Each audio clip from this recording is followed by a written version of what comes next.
Tenemos las 8 de la noche, 15 minutos. Estamos en vivo en Sala de Prensa de Noticias Caracol Ahora. Bienvenidos. Pueden empezar a dejarnos sus comentarios sobre este tema. Vamos a intentar resolver un enredo jurídico en esta emisión de hoy, porque oficialmente el Gobierno y Congreso han entrado en el campo de las especulaciones, de las interpretaciones sobre lo que dice la ley del presupuesto. Se llama el Estatuto Orgánico del Presupuesto. No se sabe con exactitud cuál es el paso a seguir después de que las comisiones económicas conjuntas le dijeran no rotundo, de hecho 2 veces, al monto de 523 billones presentado por el gobierno, por el ministro de Hacienda, Ricardo Bonilla, que asegura que su monto sigue vivo. Pero más allá de estas especulaciones o interpretaciones sobre la ley, lo que advierten diferentes sectores muy importantes, exministros de Hacienda, la NIF, Desarrollo, es que este monto, en el cual el gobierno no está dando su brazo a torcer, envía un mal mensaje a las centrales de riesgo, a los mercados, sobre la no intención de querer cumplir con el marco fiscal de mediano plazo, con la regla fiscal. Y eso es lo que vamos a analizar aquí en Sala de Prensa. Para eso me acompañan a esta hora, a las 8:16, el exministro de Hacienda, Juan Camilo Restrepo, a quien siempre es un gusto saludar aquí en Sala de Prensa. Exministro, gracias por acompañarnos. Un gran gusto en oírlos, verlos, y saludos a toda la audiencia. El gusto es nuestro, exministro, y también nos acompaña, como lo ven ahí acomodándose las gafas, ahí está muy bien ya Gabriel Cifuentes, analista político de aquí de la casa. Bienvenido como siempre, Gabriel.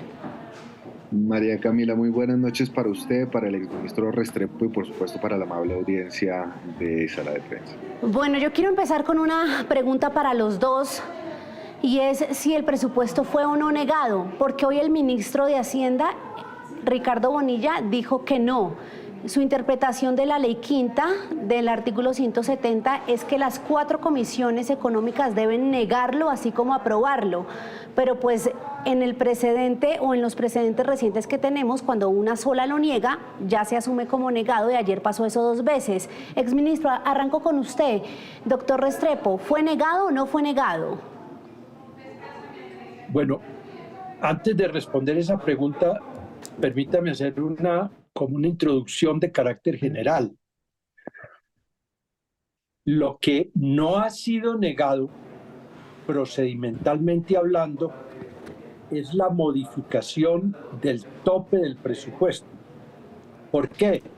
Porque la ley quinta y el Estatuto Orgánico del Presupuesto exigen que cualquier modificación al presupuesto se tenga que hacer en esta instancia del procedimiento por las 4 comisiones unánimemente, es decir, terceras y cuartas de Cámara, terceras y cuartas de Senado.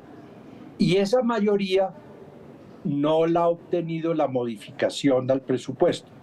De manera que, a mi entender, está vivo el tope que lleva el proyecto presentado por el gobierno.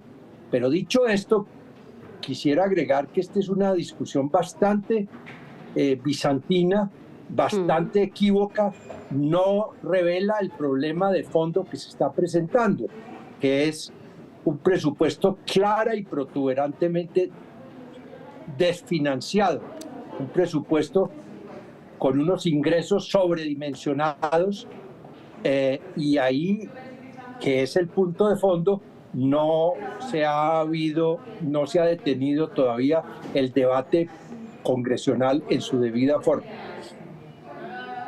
Gabriel, lo escucha usted con sus consideraciones iniciales. ¿Sigue vivo este monto del presupuesto? No se sabe. Esa es la gran pregunta, María Camila, y no se sabe porque la ley orgánica del presupuesto no establece un procedimiento específico o una solución cuando ocurre una situación como la que ha ocurrido el día de hoy. Lo que hay claro, María Camila, son 3 fechas fundamentales. El 15 de agosto, que era el plazo máximo para que el gobierno devolviera la ley de presupuesto, cosa que no hizo. El 15 de septiembre, que es el plazo máximo para aprobar el monto.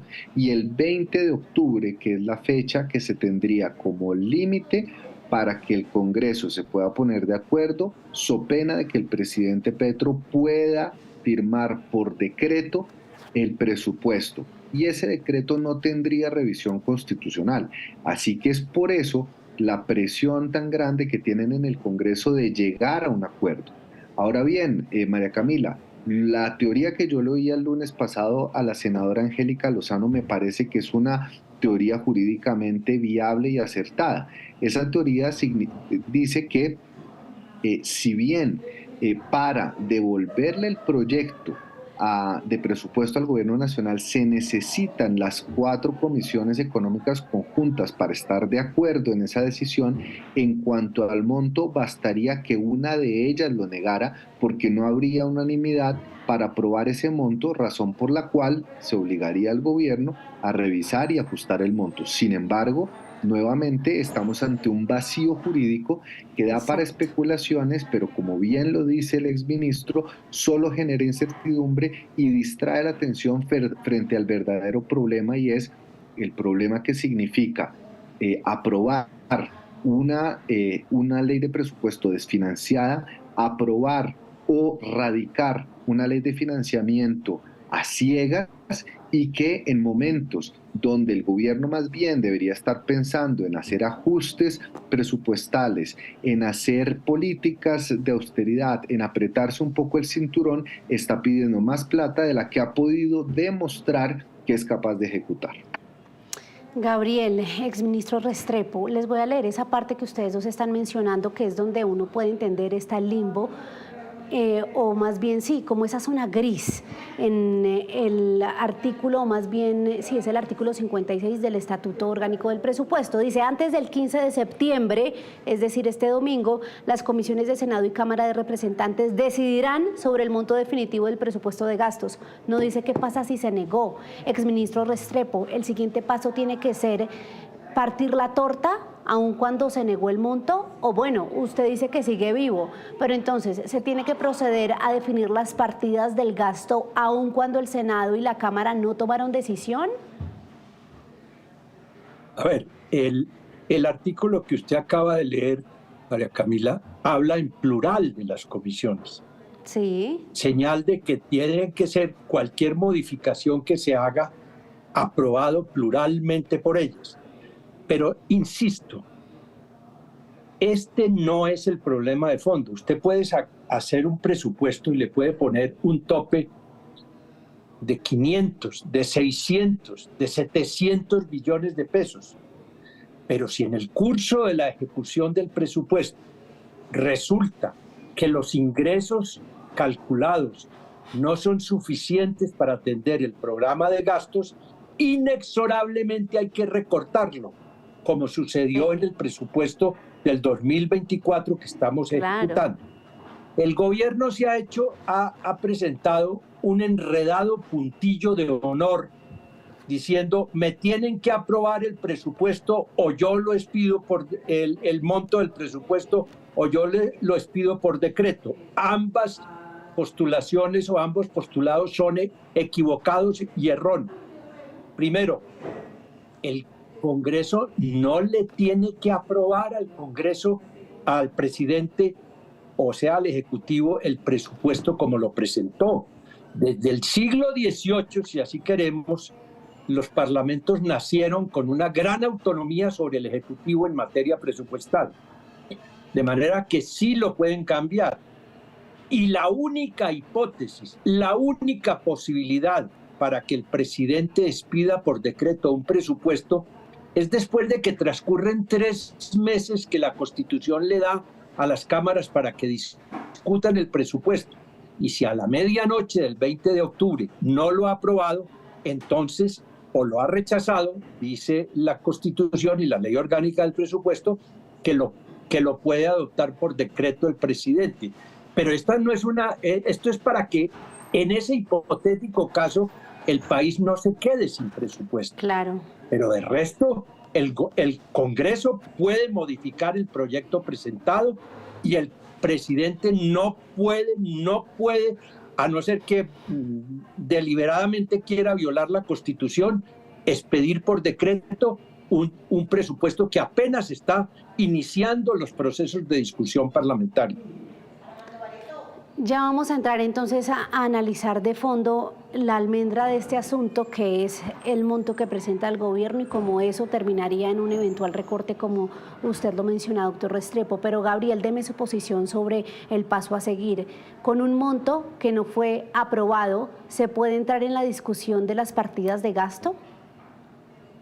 Sí, por supuesto, es que no sea aprobado, tampoco se rechazó, María Camila, y esa es un poquito la tesis del ministro de Hacienda, que señala que hasta es decir, el próximo paso es, sobre la base de la propuesta y el monto presentado por el gobierno, se tendrá que discutir y votar y consensuar la distribución de esos recursos. Pero María Camila, yo quiero hacer énfasis en una cosa, y es en un tema muy puntual, en dos temas muy puntuales. El primero es que ese presupuesto, que definitivamente está inflado, desconoce además que el hueco no son solo los 12 billones. Claro. Desarrollo estima que ese hueco puede estar alrededor de los 26 billones. Incluso dentro del Congreso, voces calificadas como la de la presidenta de la Comisión Cuarta, Angélica Lozano, dice que ese presupuesto puede estar desfinanciado en 50 billones. Entonces la pregunta que surge es ¿por qué el gobierno está dispuesto a dar ese pulso político, apuntalarse en un presupuesto de 523 billones? Y creo que la respuesta está en la ley de financiamiento que presentó hoy el ministro de Hacienda, en cuyo tercer punto, que es lo que más incertidumbre ha generado, incluso el rechazo del mismo director del Banco de la República, es la posibilidad de modificar la regla fiscal, es decir, levantar esa autorrestricción en materia del balance de gastos y de ingresos que tiene un gobierno, aumentando su capacidad de endeudamiento. Y ahí sí, la capacidad de endeudamiento o la capacidad de echarle mano a la deuda podría ser no solo de 12 billones, sino de 20, de 30, no se sabe todavía. Es una caja de Pandora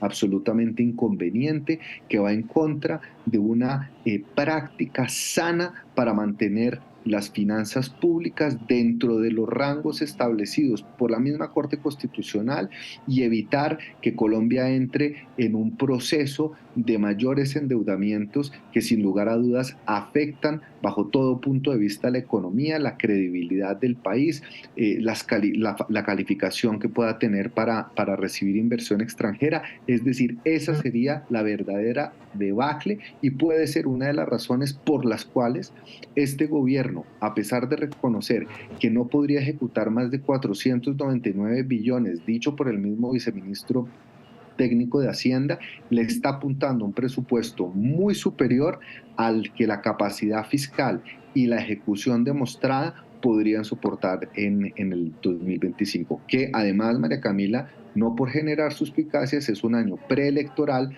donde el gobierno, además, con el manejo de partidas presupuestales generales, podría utilizar esos recursos con fines electorales, y eso sí sería peligrosísimo y absolutamente inconveniente. Esa es la advertencia de diferentes sectores también. Gabriel, tenemos ya las 8 de la noche, 28 minutos. Estamos hablando sobre las finanzas del Estado y el presupuesto que está en la cancha del Congreso para el próximo año 2025. Doctor Restrepo, lo estamos viendo ahí con harto zoom, pero díganos entonces, doctor Restrepo, si el mensaje es claro, ya intentamos, ahí está mejor, perfecto. Doctor Restrepo, si el mensaje político, digamos que entonces el monto sigue vivo, las interpretaciones y los argumentos son válidos, esa es la idea de escuchar a los expertos como ustedes, el mensaje político igual se envió, es decir, el gobierno en este momento se dio a la tarea de enfrentar un pulso y en las dos comisiones económicas del Senado lo perdió.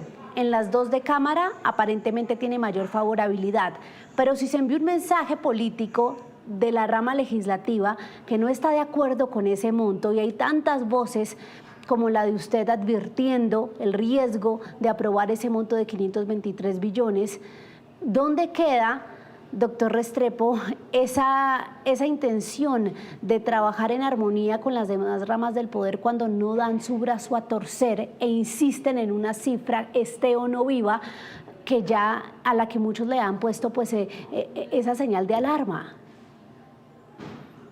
María Camila, permítame brevemente, para beneficio de los televidentes, hacer una presentación muy didáctica de lo que está sucediendo.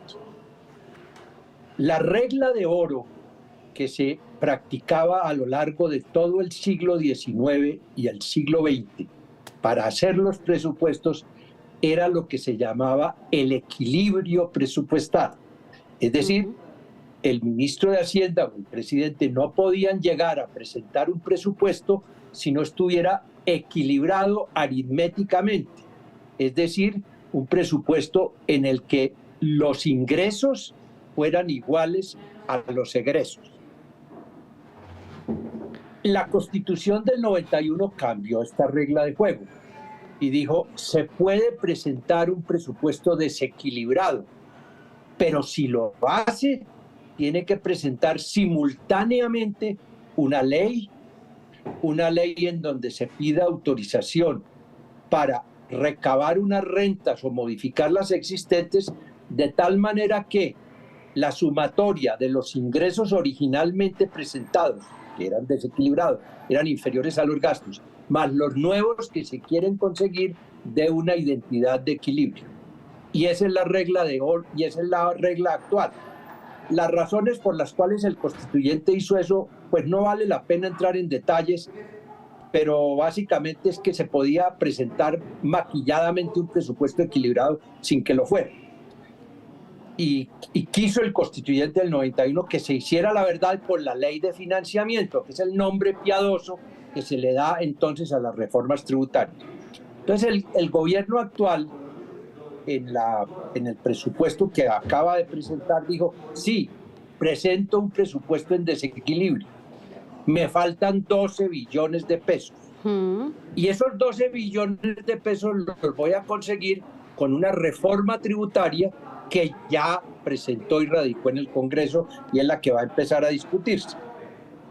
Pero entonces se ha centrado la discusión en si el monto del presupuesto debe incorporar ex ante la totalidad de los ingresos, como si la reforma tributaria ya estuviera aprobada, o si sería más prudente presentar el presupuesto sin esos 12 billones, tramitar la ley que los va a permitir recaudar y cuando salga, pues se puede adicionar el presupuesto en curso. Pero el gobierno ha hecho un puntillo de honor equivocado y bastante ligero.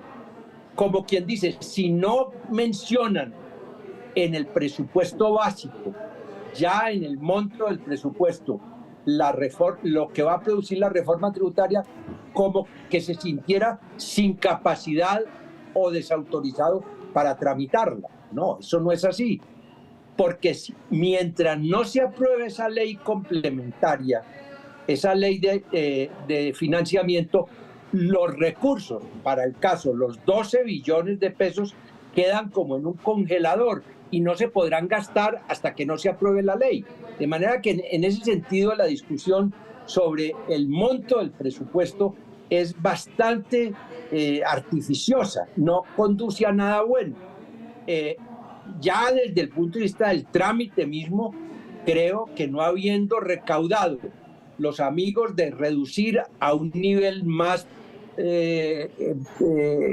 razonable el monto del presupuesto, no habiendo las comisiones conjuntas aprobado, las dos de la Cámara y las dos del Senado, la modificación al tope, van a tener que poner el tope porque el tope no lo ha cambiado el Congreso.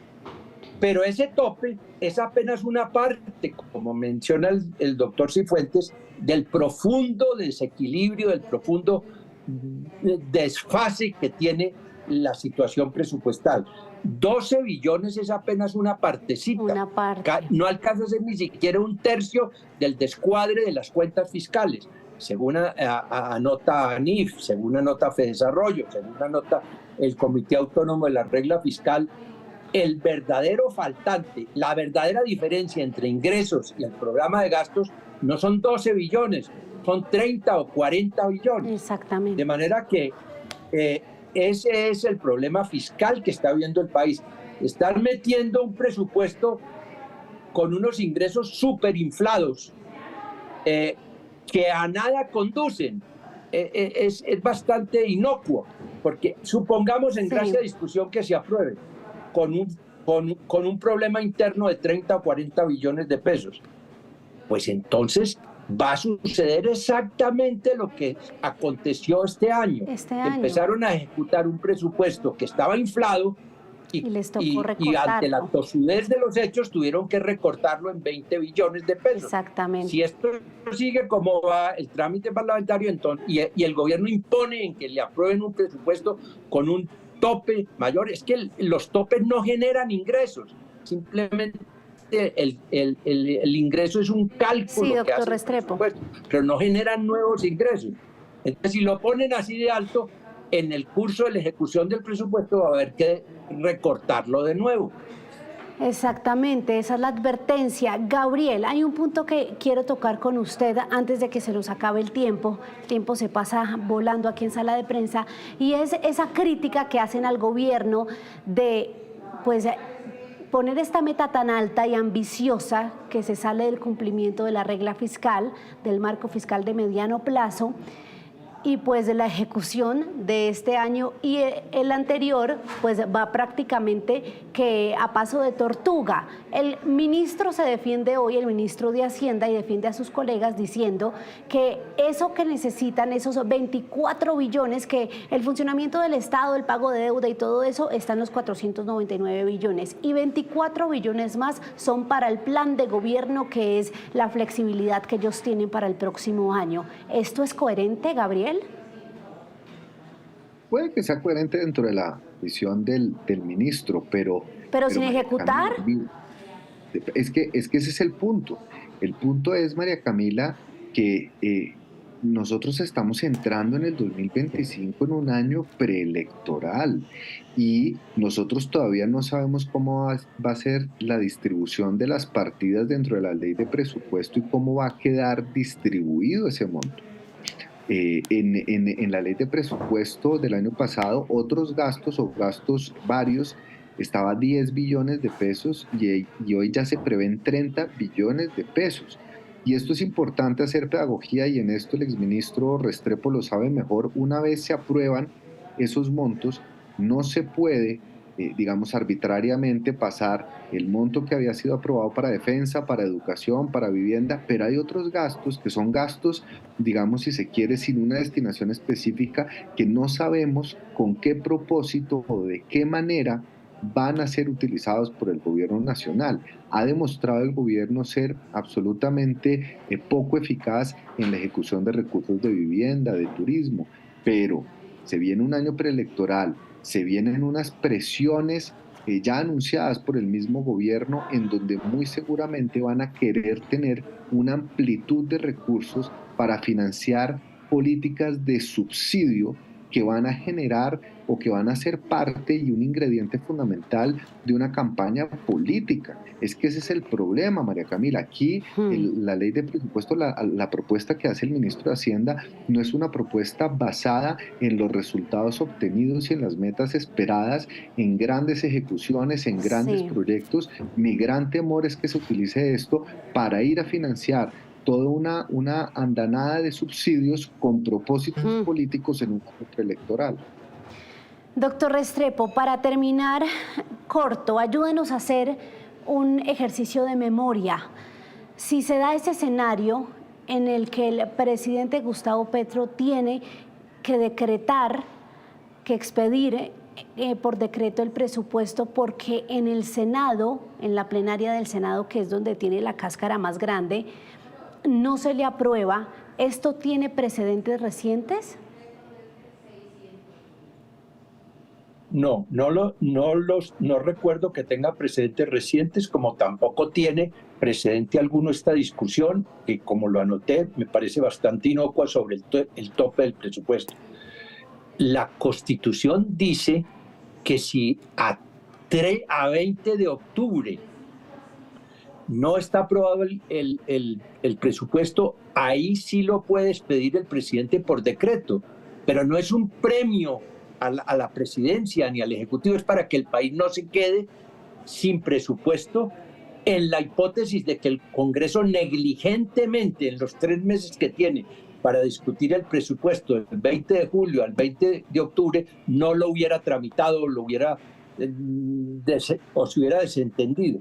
Eso tampoco se ha presentado nunca, pero eso se llama la guillotina presupuestal para que el país no se quede eventualmente sin presupuesto. Algo análogo está previsto para el plan de desarrollo. Pues ya veremos, doctor Restrepo, si vamos a terminar en esa guillotina, porque lo cierto es que sí o sí tiene que haber monto aprobado para el próximo año, y ya veremos si van a terminar haciendo lo mismo, como esa especie de déjà vu de recortarlo sobre la marcha el año que viene. Gabriel, exministro Restrepo, como siempre, gracias por acompañarnos aquí en Sala de Prensa. A usted, María Camila. Muchas gracias a ustedes. Y también gracias. Gracias y saludos. Saludos, exministro Restrepo. También ustedes, gracias, los usuarios de Noticias Caracol Ahora, muy activos aquí con los comentarios sobre el futuro fiscal de nuestro país, un tema que nos interesa a todos. Hablando de finanzas, ya llega Signo Pesos aquí en Noticias Caracol Ahora. Feliz noche.